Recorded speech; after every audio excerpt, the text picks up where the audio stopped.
எல்லாருக்கும் வணக்கம். கருடனுடைய அ வெற்றிக்கு முதல்ல அ தமிழ் ஆடியன்ஸுக்கும், மீடியாவுக்கும் தான் முதல்ல நன்றி சொல்லணும். ஏன்னா, இன்றைய காலகட்டத்தில தியேட்டருக்கு அ ஆட்கள் வரமாட்றாங்க, தியேட்டருக்கு வரமாட்டாங்க. அ ஓடிடிய நம்பி தான் நம்ம பிசினஸே இருக்கு.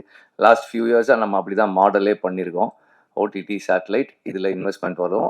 தியேட்ரிக்கல் ஒரு போனஸா இருக்கிற ஒரு ஒரு ஸ்டைல் இருந்தது. அண்ட் அத மாத்துன இந்த வருஷம் வந்த 2வது படம் அத மாத்துனது தமிழ்நாட்ல. டிஸ்ட்ரிபியூட்டர்ஸ் இருக்காங்க. அவங்க சொல்லுவாங்க, புரொடியூசர்ஸ் இன்வெஸ்ட்மென்ட்ட தமிழ்நாடு தியேட்ரிக்கல்ல இருந்து எடுத்துக்க முடியும். மீதி எல்லாத்தையும் போனஸா வச்சுக்கலாம் அப்படின்னு சொல்றதுக்கான சில படங்கள்ல கருடன் இந்த வருஷம் கருடன் அப்படி ஒரு படம். அண்ட் ஐ திங்க் அந்த மாடல் தான் ரொம்ப டெமோக்ராட்டிக்கான மாடல்னு நினைக்கிறேன். இப்போ ஓடிடியோ சேட்டலைட்டோ மற்ற பிளாட்ஃபார்ம்ஸ்ல அவங்களுக்கு எந்த நேரத்துக்கு என்ன தேவையோ அதை அவங்க வாங்குவாங்க. அவங்களுக்கு தேவையில்லாததை அவங்க வேண்டான்னு சொல்லுவாங்க. அவங்களுக்கு தேவையானதுக்கு நிறைய விலை கொடுத்து வாங்குவாங்க. அப்படி வாங்கும்போது நமக்கு சந்தோஷம் தான். நம்ம அதை வேண்டான்னு சொல்ல போறதில்ல. ஆனால் ஒரு ஃபில்ம் மேக்கரா, ஒரு ஒரு ஒரு ஒரு ப்ரொடியூசரா நமக்கு நேரடியாக திரையரங்குகள் மூலமாக மக்கள் கிட்ட படங்களை கொண்டு போகும்போது இருக்கிற சுதந்திரம் இருக்கு இல்லையா, படைப்பு சுதந்திரம் ஓடிடிஸ்க்கு போகும்போது இல்லை.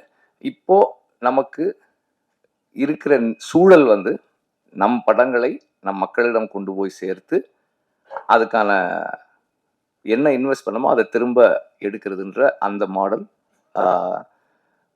த மோஸ்ட் ஏஜ் ஓல்டு அண்ட் அந்த அந்த style of film making and film எக்ஸிபிஷனை நம்மளால சக்ஸஸ்ஃபுல்லாக பண்ண முடியும்னு நமக்கு இந்த வருஷம் நிரூபி காட்டியிருக்கிற வெகு சில படங்கள்ல கருடனும் ஒரு படம். அண்ட் இந்த இடத்துக்கு அந்த படம் வந்திருக்கிறதுக்கு மிக முக்கியமான காரணம் நான் நினைக்கிறது என்னன்னா, செந்திலுடைய கமிட்மெண்ட், டெடிகேஷன், அந்த அந்த ஒர்க்கு, அந்த படத்தை கொண்டு எப்படி சேர்க்கணும், இந்த கதையை எப்படி ஒர்க் பண்ணணும், தொடர்ந்து செந்தில்னு சொல்லும்போது அந்த டீம், அவங்க assistant directors and the whole team first. அதுக்கப்புறம் ப்ரொடியூசர் ஓகே இதை நம்ம பண்ணலாம், இதெல்லாம் கேட்டா பண்ணலாம். எனக்கு ஆரம்பத்தில் அவர் எப்படி ஒர்க் பண்ணாருன்னு தெரியும். சார் ஏன் சார் கம்மியா இருக்கு, நிறைய வச்சுக்கலாம் சார், இன்னும் கொஞ்சம் பெருசா எடுக்கலாம் சார்னு அவர் ப்ரொடியூசர் சொல்றது நான் கேட்டிருக்கிறேன் அந்த டைம்ல இனிஷியலா. ஸோ அந்த மாதிரி டைரக்டருக்கு சப்போர்ட் பண்றது. அதுக்கப்புறம் இதுக்குள்ள வந்த எல்லா ஆர்டிஸ்டும், அப்புறம் கேமராமேன், ஆரம்பத்துல இருந்தே செந்தில் நிறைய சொல்லிட்டு இருந்தான் ஒர்க் பண்ணும்போது. அவர் எவ்வளவு ஃபாஸ்டா இருக்காரு, எவ்வளவு டெக்னிக்கலா எவ்வளவு கான்ட்ரிபியூட் பண்றாரு ஃபில்முக்குள்ள, அண்ட் அவருடைய creative contribution in terms of lighting and lensing அதெல்லாம் நிறைய பேசிட்டு இருந்தான். அண்ட் எல்லா நடிகர்களும் அவங்களுக்கானதை இப்போ நான் அன்னைக்கு முதல்ல சொன்னதுதான், அந்த இதுல சொன்னதா, அவரெல்லாம் சசியெல்லாம் வந்தது இட் இஸ் அது சூரியனுடைய அந்த கேரக்டர் தான் நினைக்கிறேன். அவர் இத்தனை வருடமா அவர் என்னவா இருக்காரோ அதுக்காக தான் அவங்க எல்லாம் வந்தாங்கன்னு நினைக்கிறேன்.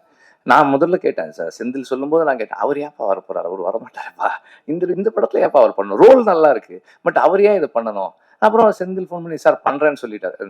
செந்தில் சொன்னாரா சூரி சொன்னாரா தெரியல, ரெண்டு பேர்ல யாரோ ஒருத்தர் சொன்னாங்க. எனக்கு ஆச்சரியமா இருந்தது, அப்படியா படத்துக்கு பெரிய பிளஸ்ஸா இருக்கும் அப்படின்னு தான் சொன்னேன். படம் பார்த்துட்டு நான் என்ன ஃபீல் பண்ணேன்னா, அவருக்கு இது ஒரு எக்ஸ்ட்ராடனரியான ஒரு கேரக்டரா இருக்கு அப்படின்னு எனக்கு இருந்தது. அவர் சொன்ன மாதிரி அவரு அவரு ஒரு விஷயத்துக்காக வந்தாரு, அது கூட அவருக்கு இன்னொரு போனஸும் இருந்தது.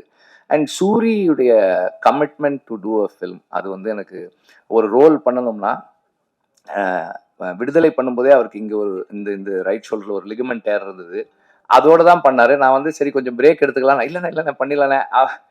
அவருக்கு என்னன்னா, சரி பிரேக் எடுக்கலாம்னா திரும்ப நான் ஆரம்பிக்கிறதுக்கு இன்னும் கொஞ்சம் லேட் பண்ணிடுவேன், அவருக்கு பயம், அடுத்த ஷெட்யூல் போறதுக்கு இன்னும் பயம். அண்ணா அப்படியே பண்ணிடுறேன்.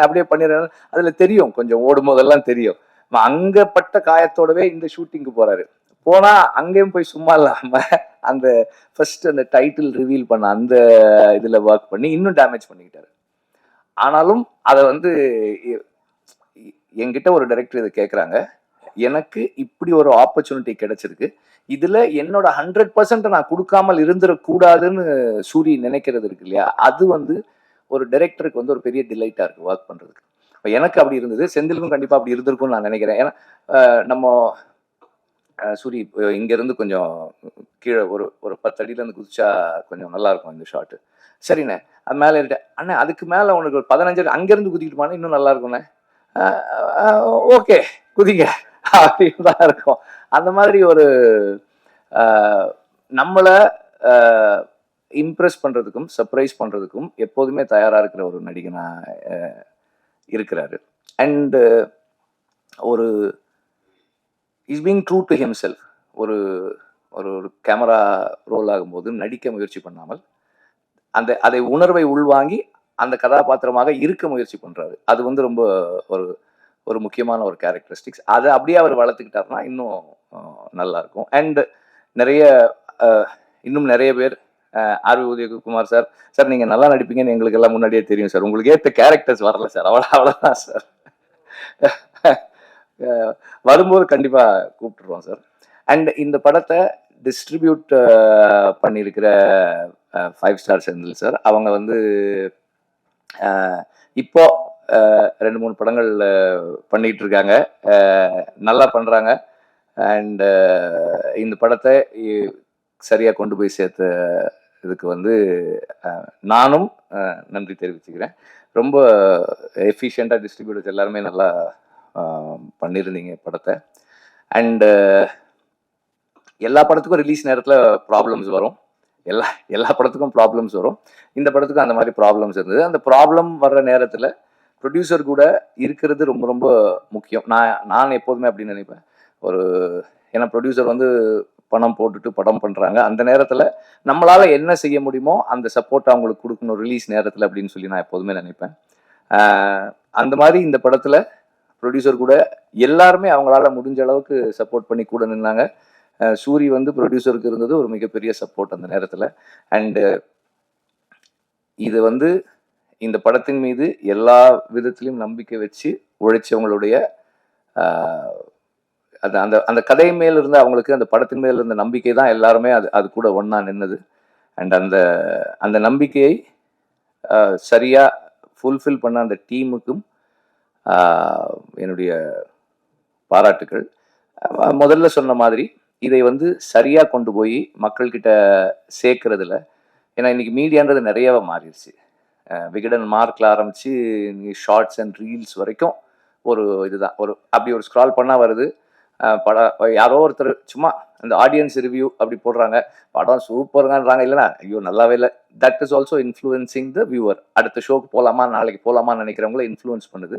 ஸோ அந்த விதத்தில் மீடியா வந்து இந்த படத்தை சரியா பொசிஷன் பண்ணி, அவங்களுக்கு பிடிச்சிருந்ததால சரியா பொசிஷன் பண்ணி இதை கொண்டு போய் சேர்த்து அடுத்தடுத்து தியேட்டருக்கு வர்றதுக்கான என்கரேஜ்மெண்ட்டா மீடியாவினுடைய பஸ் இருந்தது அப்படின்னு தான் சொல்லணும். அதே போல நான் எப்போதுமே பிலீவ் பண்றது ஒண்ணு, நாம எவ்வளவுக்கு எவ்வளவு நம்முடைய